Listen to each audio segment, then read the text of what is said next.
Welcome again. Today we're gonna be reviewing another game that I played today or this morning because it's morning. Anyway, let's continue.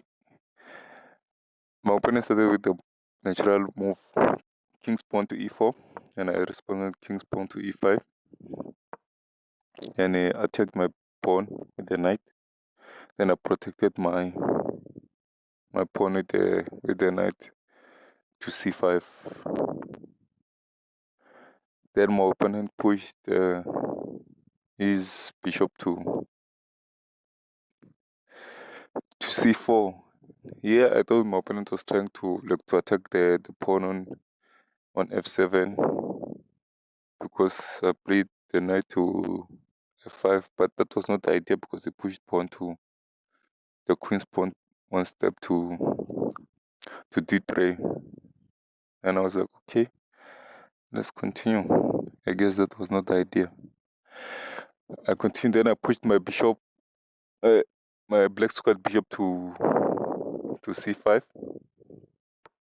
My opponent pinned my knight to my queen with this black squared bishop to g5. Then I pushed my opponent, opening up my other bishop. My opponent castled. Then I attacked the bishop with my pawn on h7 to h6. Push back the bishop. The intention was to keep on pinning my knight. It was not to take it, I guess. Then I kept on attacking the bishop with my other pawn. My opponent pushed to the g3 square in front of the king. No, it's in front of the king. Then I pushed my bishop, pinning his knight to his queen. The idea here was because when I pushed my bishop to pin his knight to the queen, if he attacks me like this with the pawn on h2 to h3, I can easily go back to h5, and I won't be attacked because the pawn that should be attacking me is covered by the bishop. So that was the idea of taking back the bishop. Then the bishop can't move at the moment because it can move to h2, but my opponent I didn't think was at that. I don't know actually.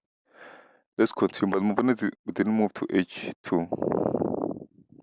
So let's continue. Then my opponent moves to knight to d2, helping with the protection of the knight on f3. Then I put my knight. That was the idea all along. So the knight could be. So the queen cannot take the knight when only the pawn can take it. But this knight was already there, so I made the move anyway. Then my opponent pushed back the bishop to b3. Then I pushed my queen to d7, looking to castle. Then my opponent attacked my knight, so I took the knight, took back with the knight. The pin still continues, of course. Then I castled. My opponent pushed the queen closer to the knight. Because the square is no longer attacked by the knight is gone. Then I pushed my pawn on g5 to g4, attacking the knight. Of course, that has to be accepted because the knight cannot move. At this position, it could move, but I could take the pawn, and then the pawn in front of the king would have opened up, and that's not what my opponent wants. So I took the pawn, of course. Now I'm attacking the king side. Now I went full force attack on the king side because it looks vulnerable because of that one pawn is no longer there, and my king has castled the other side. So I have more advantage of attacking because my pieces can actually move freely without having to worry about the king. My opponent pushed his bishop to d1, helping with the protection of the knight, looking to move to unpin his queen. And I moved my pawn to h5. And my opponent pushed the the bishop to h4, pinning the knight to the rook. So I had to protect the knight because the knight it's unprotected. I had to protect the knight with the queen. That's the only. Even the other rook will protect, but queen is. It seems more simpler than trying to complicate things by protecting by the rook. My opponent unpinned himself. Then I moved my rook to g8, helping with the attack. Then my opponent moved to queen to his knight to g5, attacking my queen on e6. I moved back with the queen because my knight is no longer under attack. His knight closed that diagonal. So my opponent pushed their pawn to g8.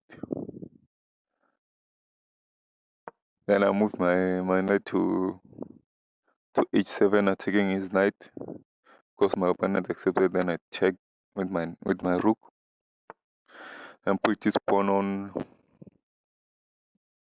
on b2 to b4, attacking my bishop, push back my bishop, continuing the attack on the bishop. Of course, I have to bring out the pawn, so I cannot. So I don't like corner my bishop into no longer having squares to move. And attacking my pawn, of course, I didn't accept that because it's gonna open up the rook. So I didn't want any distractions on the king side. So I had to solve the matters on the other side so I can continue with my attack on his king side. Pushed pawn to c4. Then I pushed my bishop to h3, attacking his knight on on f1. Of course, he's attacking his rook on f1. So of course, I moved this rook to e1, and I pushed my pawn to f5. Move this king, looking to attack my bishop because it's unprotected. Of course, I accept this pawn to protect my bishop. Took back with this rook, and then I'm looking to fork the queen and the king. Of course, the only two pieces that can protect that pawn there is rook and the bishop on h4. Can protect the pawn by moving his pawn on g3 to g4, and that seemed like the better move, but it was also not that good. But to me, it seems like it was the better move. But my opponent moved the rook to e2. Then I take the rook, of course, looking to move to the square, and move this pawn to f3. Accepted the pawn, keep the attack on the rook. Of course, now I have to move the rook. Then I accept the bishop. Of course, the only piece that can accept the bishop is the queen, because if you accept with another piece, the queen will be forked. Of course, you accept with the queen.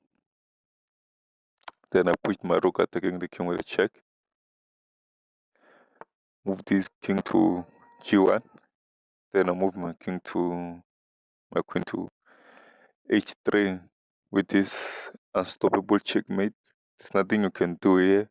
You can call whoever. There's no one who can stop this checkmate. The game is over. There's nothing we can do. We can call the best chess player in the world. They cannot stop this checkmate. So this is how I won the game. Of course, my opponent made the move, accepting his fate. Then I delivered the checkmate. Thank you for watching. Please subscribe, hit that notification bell, like, share, comment, and thank you for watching again.